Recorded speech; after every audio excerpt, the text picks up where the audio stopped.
장례식장은 죽음의 무게가 내려앉은 듯 고요했습니다. 바닥은 검은 대리석으로 되어 있어 그 위를 걷는 사람들의 그림자를 거울처럼 비추었고, 공기 중에는 하얀 국화의 짙은 향기가 무겁게 떠다녔습니다.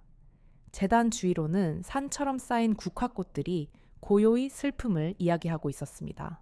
저는 그 제단 앞에 서 있었습니다. 50살의 강유진. 남편인 민태석 회장의 영정사진 앞에서 저는 슬픔을 애써 감추고 있었습니다. 제 등은 흔들리지 않는 탑처럼 꼿꼿했고, 몸에 꼭 맞는 검은 옷은 화려함 대신 기품을 드러내고 있었습니다. 제 눈에는 눈물 한 방울 없었지만 그 깊은 곳에서는 누구도 짐작할 수 없는 슬픔의 강이 흐르고 있었습니다. 수백 명의 조문객들이 제 주위를 스쳐 지나가며 위로의 말을 건넸지만 그들의 눈빛 속에는 동정심 외에 다른 감정들이 섞여 있었습니다.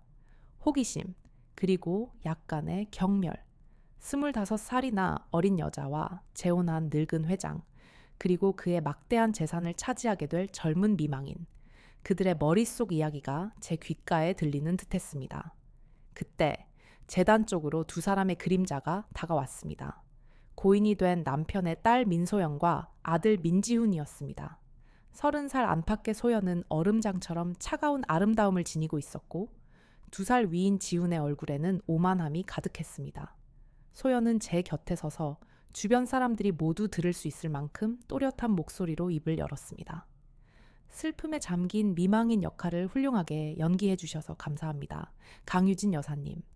오신 손님들도 당신의 정성을 높이 평가하셨을 겁니다. 하지만 이제 그 연극은 끝내셔도 좋습니다. 그 목소리는 조용한 장례식장 전체에 울려 퍼질 만큼 날카로웠습니다. 주변의 속삭임이 순간 뚝 그쳤습니다. 모든 사람의 시선이 마치 무대 위의 배우를 향하듯 저에게로 쏠렸습니다. 저는 아무 말 없이 소연을 바라보았습니다. 지훈이 한 걸음 더 다가서며 비웃음을 머금고 말을 이었습니다. 아버지는 돌아가셨습니다. 이제 이 집안에서 당신의 역할은 끝났다는 말입니다. 저희 기사가 원하시는 곳 어디든 모셔다 드릴 겁니다. 짐은 나중에 사람을 시켜 보내드리죠. 그것은 정중한 제안의 형식을 띤 가장 잔인한 추방 선고였습니다. 남편의 천이차에 식기도 전에 그의 자식들은 저를 벌레처럼 내쫓으려 하고 있었습니다. 수많은 사람들 앞에서 저에게 공개적인 망신을 주며 제가 이 집안에 더 이상 발붙일 곳이 없음을 선포하는 것이었습니다. 저는 그들의 시선을 받으며 조용히 남편의 영정사진을 바라보았습니다. 사진 속 그는 언제나처럼 따뜻하게 웃고 있었습니다. 그 미소를 보며 저는 마음속으로 약속했습니다. 당신이 남긴 것을 지켜내겠다고. 저는 아무 말 없이 작게 고개를 끄덕였습니다. 그리고는 천천히 몸을 돌려 장례식장 문을 향해 걸어갔습니다. 아무도 저를 붙잡지 않았습니다. 등 뒤로 쏟아지는 수백 개의 눈동자가 느껴졌지만 저는 조금도 움츠러들지 않았습니다. 그들은 제가 눈물을 흘리며 애원하거나 분노에 차 소리치기를 기대했겠지요. 하지만 제게 남은 것은 그런 값싼 감정들이 아니었습니다. 장례식장 문을 열고 밖으로 나서자 차가운 밤 공기가 얼굴에 와 닿았습니다. 제 앞에는 낡은 택시가 아닌 칠흑같이 검고 윤이 나는 고급 세단 한 대가 조용히 서 있었습니다. 운전기사가 재빨리 채서 내려 뒷좌석 문을 열며 깊이 고개를 숙였습니다. 어디로 모실까요, 회장님? 그 한마디에 제 주위의 공기가 변했습니다. 저는 차에 오르며 처음으로 차갑고 단단한 목소리를 냈습니다. 집으로 가요? 꼭대기 층 집으로. 차는 부드럽게 미끄러지듯 출발했습니다. 창밖으로 멀어지는 장례식장의 불빛을 보며 저는 나지막이 읊조렸습니다. 그들은 제 인생의 마지막 장을 덮고 있다고 생각했겠지요. 하지만 그들은 몰랐습니다. 그 책 전체를 쓴 사람이 바로 저였다는 사실을 말입니다. 차가운 도시의 밤 징새에 이 한눈에 들어오는 넓은 유리창 앞에 섰습니다. 제 집, 제가 스스로의 힘으로 이룬 왕국의 가장 높은 곳이었습니다. 제 이야기가 어떻게 여기까지 왔는지 들려드리기 전에 잠시 숨을 고르고 싶습니다. 혹시 지금 제 이야기를 듣고 계신다면 화면 아래 구독 버튼을 눌러주세요. 매주 저는 어둠 속에서도 빛을 잃지 않은 사람들의 진솔한 삶을 전해드립니다. 그리고 댓글에 어느 고장에서 제 이야기를 듣고 계신지 남겨주시면 저에게는 큰 힘이 될 겁니다. 여러분의 따뜻한 마음 하나하나가 저를 계속 나아가게 합니다. 이제 시간을 거슬러 올라가 보겠습니다. 그들은 저를 늙은 남편의 재산을 노린 꽃뱀으로 보았지만 제 이야기는 그들이 상상조차 할 수 없는 아주 먼 과거에서 시작되었습니다. 지금으로부터 32해 전, 저는 19살의 꽃다운 처녀였습니다. 세상의 모든 것이 아름답게만 보였던 그 시절, 제게는 사랑하는 사람이 있었습니다. 그리고 그 사랑의 결실로 제 뱃속에는 새로운 생명이 자라고 있었습니다. 하지만 제가 임신 소식을 전했을 때 영원을 약속했던 남자는 그림자처럼 사라져 버렸습니다. 마치 처음부터 존재하지 않았던 사람처럼 말입니다. 더 큰 절망은 가족에게서 찾아왔습니다. 결혼도 하지 않은 딸이 아이를 가졌다는 사실은 체면을 목숨처럼 여기던 저희 집안의 엄청난 수치였습니다. 아버지는 불같이 화를 내셨고 어머니는 눈물만 흘리셨습니다. 결국 저는 낡은 가방 하나만 든 차에 집에서 쫓겨났습니다. 차가운 골방에서 저는 혼자 10달을 버텼습니다. 낮에는 식당에서 그릇을 닦고 밤에는 편의점에서 물건을 팔며 뱃속의 아이를 지키기 위해 안간힘을 썼습니다. 그리고 마침내 세상에서 가장 아름다운 제 아들이 태어났습니다. 하지만 기쁨도 잠시, 현실은 너무나도 혹독했습니다. 갓난아기를 품에 안고 할 수 있는 일은 없었고 통장 잔고는 바닥을 드러냈습니다. 아이가 배고파 올 때마다 제 심장은 갈기갈기 찢어지는 듯 했습니다. 며칠 밤낮을 고민한 끝에 저는 평생을 후회할 결정을 내렸습니다. 제 품에서는 굶주릴 수밖에 없는 이 아이를 더 좋은 환경에서 자라게 해주어야겠다고. 그것이 어미로서 제가 해줄 수 있는 마지막 사랑이라고 스스로를 속였습니다. 저는 갓난아들인 제 아이를 하얀 강보에 소중히 쌓아안고 이른 새벽에 찬 공기를 가르며 걸었습니다. 제 발걸음이 멈춘 곳은 한 보육원 앞이었습니다. 저는 아이의 품속에 작은 은 목걸이 하나를 넣어 주었습니다. 그것은 제가 가진 유일한 값진 물건이었습니다.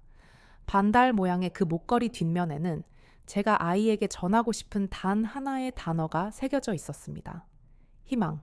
저는 차가운 문 앞에 아이를 조심스럽게 내려놓고 차마 떨어지지 않는 발걸음을 억지로 옮겼습니다.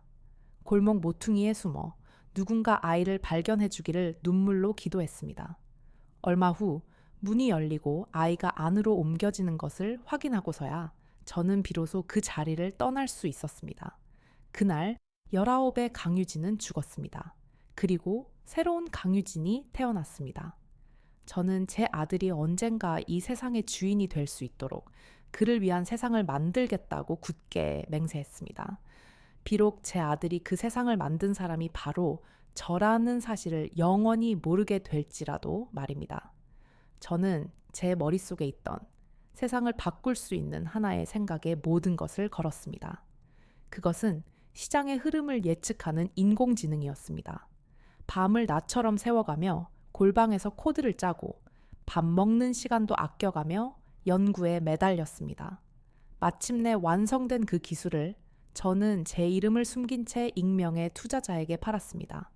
그리고 그 돈을 씨앗 삼아 저는 금융계에 조용히 모습을 드러냈습니다.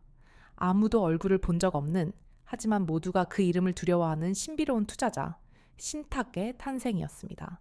시간은 흘러 10년 전의 어느 날이었습니다. 거대한 회의실 안 무거운 침묵이 감돌고 있었습니다. 태석 산업의 민태석 회장은 깊은 시름에 잠겨 있었습니다. 그의 회사는 시대의 변화에 발맞추지 못하고 거센 파도에 휩쓸리는 낡은 배처럼 위태롭게 흔들리고 있었습니다. 전통적인 제조업에만 의존해온 그의 사업은 더 이상 버틸 힘이 없어 보였습니다. 그때 시장에 놀라운 소문이 퍼졌습니다. 베일에 쌓인 투자자 신탁이 태석 산업의 주식을 조용히 사들이고 있다는 것이었습니다. 마침내 신탁은 회사의 운명을 결정할 수 있는 가장 큰 주주가 되었고 민태석 회장에게 하나의 제안을 보냈습니다. 회사를 뿌리부터 바꾸지 않으면 모든 것을 정리하겠다는 내용이었습니다. 민 회장은 다른 길이 없었기에 그 제안을 받아들일 수밖에 없었습니다. 그리고 며칠 후 신탁은 자신의 대리인을 회사로 보냈습니다. 그 대리인이 바로 저 강유진이었습니다. 민태석 회장은 냉철하고 나이든 금융 전문가를 상상했겠지만 그의 앞에 나타난 것은 젊고 단아한 여성이었습니다. 그는 처음에는 제 능력을 의심하는 눈치였지만 회의가 시작되자 그의 눈빛은 놀라움으로 변해갔습니다. 저는 회사의 문제점을 정확히 짚어냈고 앞으로 나아가야 할 길을 명확하게 제시했습니다. 저의 날카로운 분석과 대담한 전략에 회의실에 모인 모든 임원들은 입을 다물지 못했습니다. 그날 이후 저는 민 회장의 곁에서 회사를 살리기 위해 모든 것을 쏟아부었습니다. 밤낮을 가리지 않고 일하며 낡은 시스템을 허물고 새로운 기술을 도입했습니다. 저의 노력 덕분에 태석 산업은 기적처럼 다시 일어서기 시작했고 몇 해 지나지 않아 이전보다 훨씬 더 크고 강한 기술 기업으로 거듭났습니다. 그 과정에서 민태석 회장은 저의 지성과 열정에 깊이 매료되었습니다. 그는 제게서 단순한 사업 동반자를 넘어 인생의 동반자를 보았던 것 같습니다. 어느 날 저녁, 그는 저에게 조심스럽게 마음을 고백했습니다. 유진 씨, 당신은 내 인생의 전부였던 회사를 구했을 뿐만 아니라 죽어가던 내 마음까지 되살려 주었소. 부디 내 아내가 되어 남은 인생을 함께 해주시오. 그의 진심 어린 고백에 제 마음은 흔들렸습니다. 하지만 저는 망설일 수밖에 없었습니다. 회장님의 자녀분들이 저를 받아들이지 않을 겁니다. 그의 자녀인 지훈과 소연은 저를 처음부터 경계의 눈빛으로 바라보았습니다. 그들에게 저는 아버지를 홀린 젊은 여자일 뿐이었습니다. 민 회장은 제 손을 잡으며 말했습니다. 그 아이들도 내 선택을 존중해 줄 거요. 내가 그 아이들을 언제나 존중했던 것처럼 말이오. 결국 저는 그의 청혼을 받아들였습니다. 하지만 결혼식 날 지훈과 소연의 얼굴에는 축하의 미소 대신 차가운 냉기가 흘렀습니다. 그들은 아버지가 노망이 들었다고 굳게 믿고 있었습니다. 결혼 후 첫 가족 식사 자리에서 소연은 날카로운 목소리로 제게 경고했습니다. 당신이 알아두셔야 할 게 있어요. 이 태석이라는 이름은 저희 어머니께서 남기신 고귀한 유산입니다. 그 이름에 흠집을 내려는 어떤 시도도 저희는 용납하지 않을 겁니다. 지훈 역시 비웃으며 거들었습니다. 아버지의 돈을 마음껏 즐기시는 건 좋습니다. 강 여사님. 하지만 가족이나 회사 일에는 함부로 끼어들지 마시죠. 당신이 나설 자리가 아니니까요. 저는 그들의 가시 돋친 말을 묵묵히 받아 넘겼습니다. 그들의 모욕은 제게 상처가 되지 않았습니다. 왜냐하면 저는 지훈을 볼 때마다 다른 것을 보고 있었기 때문입니다. 오만한 젊은 후계자가 아닌 제가 잃어버린 아들의 모습을. 저는 언젠가 우연히 그의 와이셔츠 깃 사이로 살짝 보이는 은색 체인을 보았습니다. 그 순간 제 심장은 멎는 듯 했습니다. 혹시나 하는 마음에 저는 그가 어렸을 때 보육원에서 입양되었다는 사실을 조용히 알아보았습니다. 그리고 모든 것이 확실해졌습니다. 민지훈, 그는 바로 제가 희망이라는 단어를 새긴 반달 목걸이를 걸어주었던 제 아들이었습니다. 저는 제 아들 곁에 머물기 위해 그 어떤 수모도 견뎌낼 수 있었습니다. 행복한 시간은 길지 않았습니다. 결혼 생활이 안정될 무렵 남편인 민태석 회장의 건강이 눈에 띄게 나빠지기 시작했습니다. 마치 오랜 세월 회사를 위해 쏟아부었던 열정이 그의 생명력을 모두 태워버린 듯 했습니다. 그는 병원에 입원하는 날이 잦아졌고 회사의 중요한 결정들은 점차 그의 손을 떠나게 되었습니다. 지훈과 소연은 아버지의 건강 악화를 기회로 삼았습니다. 그들은 아버지를 돌본다는 명목 아래 저를 회사 경영에서 철저히 배제하기 시작했습니다. 제가 수년간 공들여 추진해온 중요한 사업들은 하나 둘씩 중단되었고 저를 따르던 유능한 직원들은 다른 부서로 뿔뿔이 흩어졌습니다. 그들은 아버지가 이룬 모든 것을 자신들의 것으로 만들기 위해 마치 약속이나 한 듯이 움직였습니다. 어느 날 저는 회사 복도에서 지훈과 마주쳤습니다. 저는 그에게 제가 가장 아끼던 사업인 신세기 계획을 왜 갑자기 중단시켰는지 물었습니다. 그것은 남편이 마지막까지 지지해 주었던 회사의 미래가 걸린 중요한 일이었습니다. 지우는 저를 위아래로 훑어보더니 코웃음을 쳤습니다. 아버지께서는 편찮으셔서 제대로 된 판단을 하실 수 없었습니다. 당신이 서명하라고 내민 서류가 무엇인지도 모르고 도장을 찍으셨을 겁니다. 이제 이 회사에서 당신의 시간은 끝났습니다. 강 여사님. 이제부터는 아버지의 간병인이나 식단을 챙기는 일에나 신경 쓰시죠. 그게 당신이 가장 잘할 수 있는 일일 테니까요. 그의 목소리에는 저에 대한 깊은 멸시가 담겨 있었습니다. 아들이라는 사실을 모르는 척하며 그의 무례함을 견디는 것은 제 마음을 칼로 베는 것처럼 고통스러운 일이었습니다. 저는 남편에게 이 모든 상황을 알리고 싶었지만 병상에 누워있는 그는 너무나도 쇠약해져 있었습니다. 지훈과 소연은 아버지를 위하는 척하며 외부인의 접근을 막았고 저는 아내임에도 불구하고 남편을 만나는 것조차 자유롭지 못했습니다. 저는 유리창 너머로 남편의 유산을 갈갈이 찢고 있는 그의 자식들을 무력하게 지켜볼 수밖에 없었습니다. 특히 지훈의 행동은 더욱 잔인했습니다. 그는 마치 세상의 모든 분노를 저에게 쏟아내는 것 같았습니다.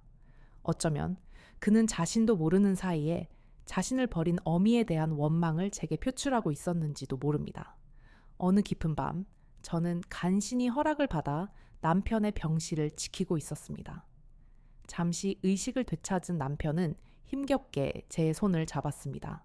그의 손은 앙상하고 차가웠지만 저를 잡는 힘만은 강하게 느껴졌습니다. 그 아이들을 용서하시오. 그들은 아직 아무것도 모르오. 당신은 그 아이들보다 훨씬 강한 사람이오. 약속해 주시오. 내가 이룬 모든 것을 저 아이들이 망가뜨리도록 내버려 두지 않겠다고. 저는 터져나오는 눈물을 삼키며 대답했습니다. 약속할게요. 그는 제 대답을 듣고 나서야 안심한 듯 다시 깊은 잠에 빠져들었습니다. 저는 그의 잠든 얼굴을 보며 조용히 다짐했습니다. 남편이 세상을 떠나고 나면 저에게는 피할 수 없는 싸움이 기다리고 있을 것이라는 것을, 그리고 저는 그 싸움에서 절대로 지지 않을 것이라고 말입니다. 다시 이야기에 처음으로 돌아와 저는 남편의 장례식장에 서 있었습니다. 이제 모든 배경을 알게 된 여러분은 제가 겪는 모욕의 무게를 이해하실 수 있을 겁니다. 소영과 지훈이 제게 던진 말들은 단순한 무례함이 아니었습니다. 그것은 돌아가신 아버지의 마지막 유언에 대한 배신이었고 제 인내심을 시험하는 마지막 경고였습니다. 그들의 눈빛 속에서 저는 확신했습니다. 더 이상 물러설 곳이 없다는 것을. 제가 여기서 무너지면 남편과의 약속도 제 아들을 지키겠다는 오랜 다짐도 모두 물거품이 될 것이라는 것을. 제가 장례식장을 나와 검은 세단에 올라탔을 때 제 얼굴에서는 슬픔의 흔적이 완전히 사라졌습니다. 그 자리에는 차가운 분노와 강철 같은 결심만이 남아 있었습니다. 남편을 잃은 슬픔은 이제 복수를 향한 뜨거운 에너지로 변해가고 있었습니다. 제 꼭대기층 집에 도착하자마자 저는 단 한 통의 전화를 걸었습니다. 수화기 너머에는 오랫동안 저의 법률 대리인이자 유일한 조력자였던 최 변호사가 있었습니다. 그의 목소리는 언제나처럼 차분했습니다. 최 변호사님, 강유진입니다. 이제 때가 된 것 같습니다. 최 변호사는 제 목소리만 듣고도 모든 상황을 짐작한 듯 짧게 대답했습니다. 모든 준비는 끝났습니다. 그들은 아마 큰 충격을 받을 겁니다. 저는 창밖의 도시, 야경을 바라보며 나지막이 말했습니다. 충격이라는 말로는 부족합니다. 저는 그들이 현실을 직시하게 만들고 싶습니다. 내일 오전 10시에 긴급 이사회를 소집해 주십시오. 안건은 회사 경영진 교체입니다. 튜메 변호사가 조심스럽게 물었습니다. 누구의 이름으로 소집할까요? 저는 잠시 숨을 고른 뒤 가장 강력한 무기의 이름을 입에 올렸습니다. 최대 주주의 이름으로요. 바로 신탁의 이름으로. 전화를 끊고 저는 깊은 생각에 잠겼습니다. 지난 10년간 저는 제 정체를 철저히 숨겨왔습니다. 남편의 명예를 지켜주고 싶었고, 무엇보다 제 아들인 지훈이 아버지를 자랑스럽게 여기며 성장하기를 바랐기 때문입니다. 하지만 이제 모든 것을 드러내야 할 시간이 왔습니다.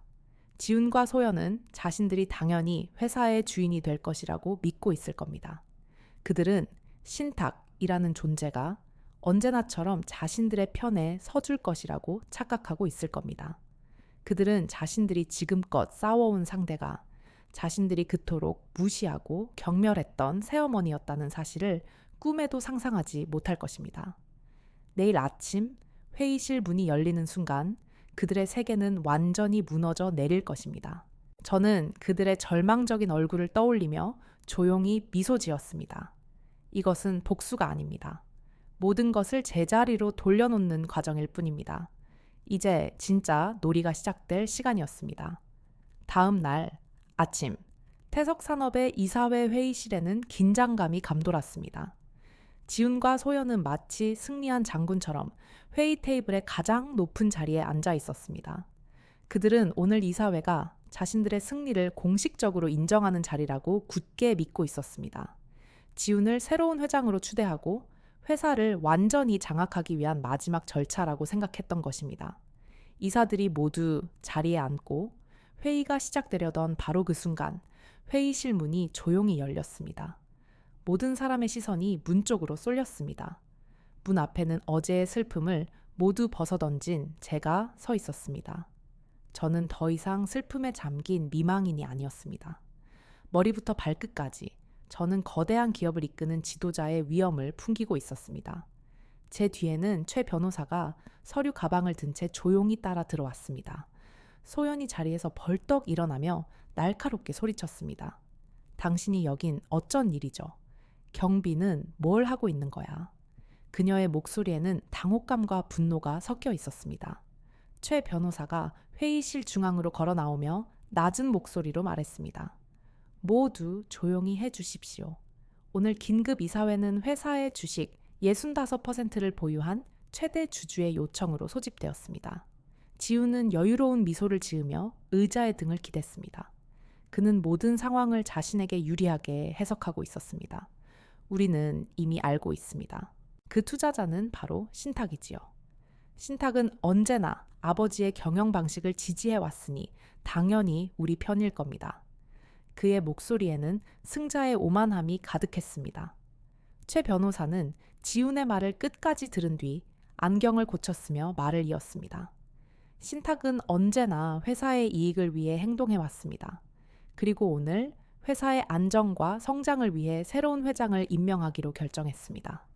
여러분께 신탁의 설립자이자 유일한 소유주를 소개해 드리겠습니다.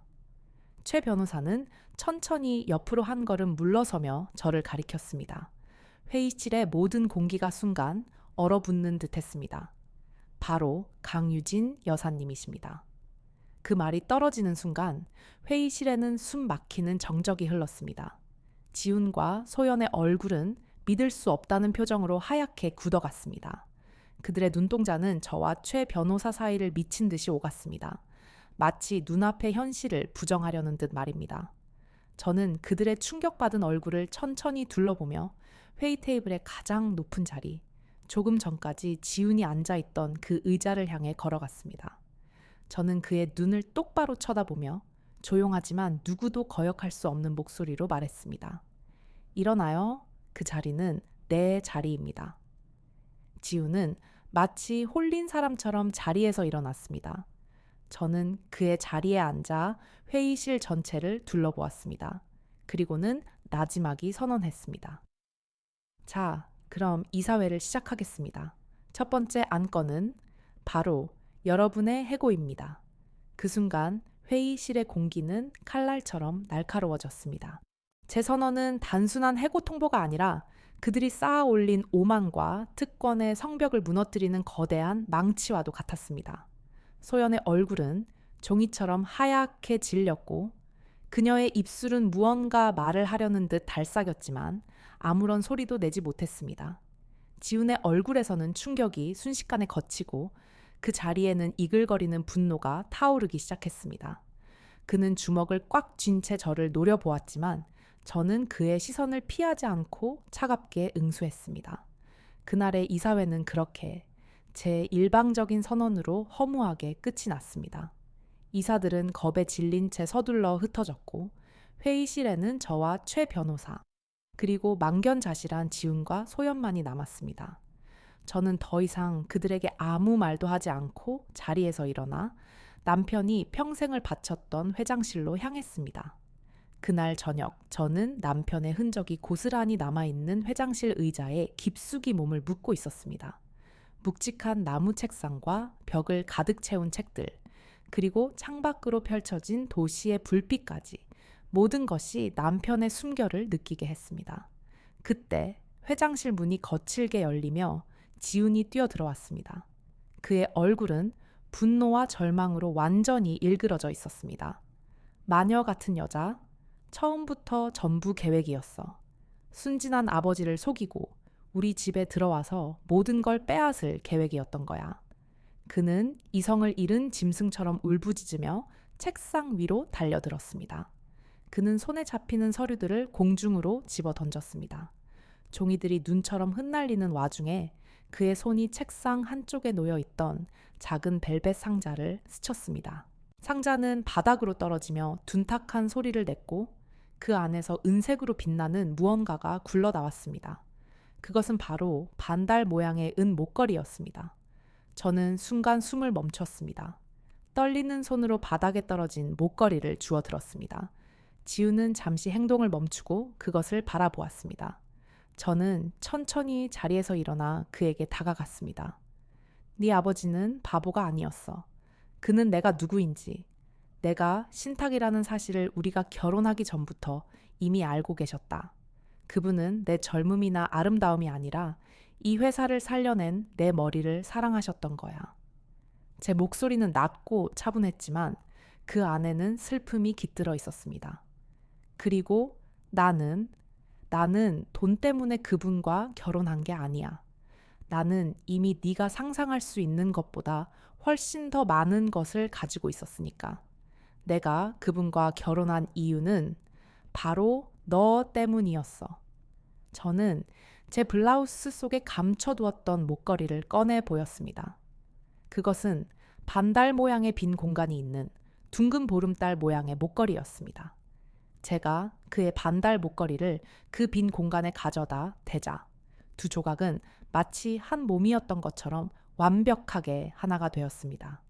내 목걸이 뒷면에는 희망이라는 단어가 새겨져 있을 거다. 그리고 내 목걸이에는 저는 하나가 된 목걸이를 뒤집어 그에게 보여주었습니다. 그곳에는 용서라는 두 글자가 선명하게 새겨져 있었습니다. 지훈의 눈동자가 세차게 흔들리기 시작했습니다. 그의 분노에 찬 얼굴은 점차 믿을 수 없다는 표정으로 그리고 이내 처절한 깨달음으로 변해갔습니다. 그는 자기도 모르게 손을 들어 자신의 와이셔츠 안쪽 늘 목걸이가 걸려있던 가슴 부분을 움켜쥐었습니다. 나는 내 유산을 빼앗으러 온 게 아니야, 지훈아. 나는 너에게 내 진짜 이야기를 돌려주러 온 거란다. 내가 32해 전 차가운 보육원 문 앞에 버릴 수밖에 없었던 내 아들의 이야기를 말이다. 그 순간 지훈의 눈에서 뜨거운 눈물이 둑이 터진 것처럼 쏟아져 내렸습니다. 그가 평생을 지탱해온 세상이 그가 그토록 증오했던 한 여인의 고백 앞에서 산산조각 나고 있었습니다. 그 순간 회의실의 공기는 칼날처럼 날카로워졌습니다. 제 선언은 단순한 해고 통보가 아니라 그들이 쌓아 올린 오만과 특권의 성벽을 무너뜨리는 거대한 망치와도 같았습니다. 소연의 얼굴은 종이처럼 하얗게 질렸고 그녀의 입술은 무언가 말을 하려는 듯 달싹였지만 아무런 소리도 내지 못했습니다. 지훈의 얼굴에서는 충격이 순식간에 걷히고 그 자리에는 이글거리는 분노가 타오르기 시작했습니다. 그는 주먹을 꽉 쥔 채 저를 노려보았지만 저는 그의 시선을 피하지 않고 차갑게 응수했습니다. 그날의 이사회는 그렇게 제 일방적인 선언으로 허무하게 끝이 났습니다. 이사들은 겁에 질린 채 서둘러 흩어졌고 회의실에는 저와 최 변호사 그리고 망견자실한 지훈과 소연만이 남았습니다.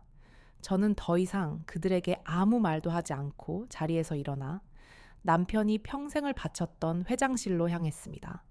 그날 저녁, 저는 남편의 흔적이 고스란히 남아있는 회장실 의자에 깊숙이 몸을 묻고 있었습니다. 묵직한 나무 책상과 벽을 가득 채운 책들, 그리고 창밖으로 펼쳐진 도시의 불빛까지 모든 것이 남편의 숨결을 느끼게 했습니다. 그때 회장실 문이 거칠게 열리며 지훈이 뛰어들어왔습니다. 그의 얼굴은 분노와 절망으로 완전히 일그러져 있었습니다. 마녀 같은 여자. 처음부터 전부 계획이었어. 순진한 아버지를 속이고 우리 집에 들어와서 모든 걸 빼앗을 계획이었던 거야. 그는 이성을 잃은 짐승처럼 울부짖으며 책상 위로 달려들었습니다. 그는 손에 잡히는 서류들을 공중으로 집어던졌습니다. 종이들이 눈처럼 흩날리는 와중에 그의 손이 책상 한쪽에 놓여 있던 작은 벨벳 상자를 스쳤습니다. 상자는 바닥으로 떨어지며 둔탁한 소리를 냈고 그 안에서 은색으로 빛나는 무언가가 굴러나왔습니다. 그것은 바로 반달 모양의 은 목걸이였습니다. 저는 순간 숨을 멈췄습니다. 떨리는 손으로 바닥에 떨어진 목걸이를 주워들었습니다. 지우는 잠시 행동을 멈추고 그것을 바라보았습니다. 저는 천천히 자리에서 일어나 그에게 다가갔습니다. 네 아버지는 바보가 아니었어. 그는 내가 누구인지, 내가 신탁이라는 사실을 우리가 결혼하기 전부터 이미 알고 계셨다. 그분은 내 젊음이나 아름다움이 아니라 이 회사를 살려낸 내 머리를 사랑하셨던 거야. 제 목소리는 낮고 차분했지만 그 안에는 슬픔이 깃들어 있었습니다. 그리고 나는 돈 때문에 그분과 결혼한 게 아니야. 나는 이미 네가 상상할 수 있는 것보다 훨씬 더 많은 것을 가지고 있었으니까. 내가 그분과 결혼한 이유는 바로 너 때문이었어. 저는 제 블라우스 속에 감춰두었던 목걸이를 꺼내 보였습니다. 그것은 반달 모양의 빈 공간이 있는 둥근 보름달 모양의 목걸이였습니다. 제가 그의 반달 목걸이를 그 빈 공간에 가져다 대자 두 조각은 마치 한 몸이었던 것처럼 완벽하게 하나가 되었습니다. 내 목걸이 뒷면에는 희망이라는 단어가 새겨져 있을 거다. 그리고 내 목걸이에는 저는 하나가 된 목걸이를 뒤집어 그에게 보여주었습니다. 그곳에는 용서라는 두 글자가 선명하게 새겨져 있었습니다. 지훈의 눈동자가 세차게 흔들리기 시작했습니다.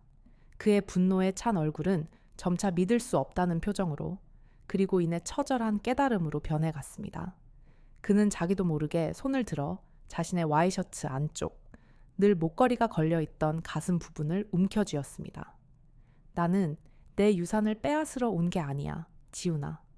나는 너에게 내 진짜 이야기를 돌려주러 온 거란다. 내가 32해 전 차가운 보육권 문 앞에 버릴 수밖에 없었던 내 아들의 이야기를 말이다.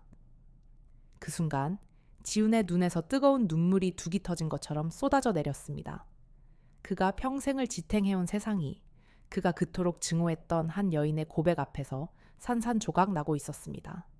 몇 달의 시간이 흐른 뒤 저는 제가 처음 아들을 떠나보냈던 그 보육권을 다시 찾았습니다.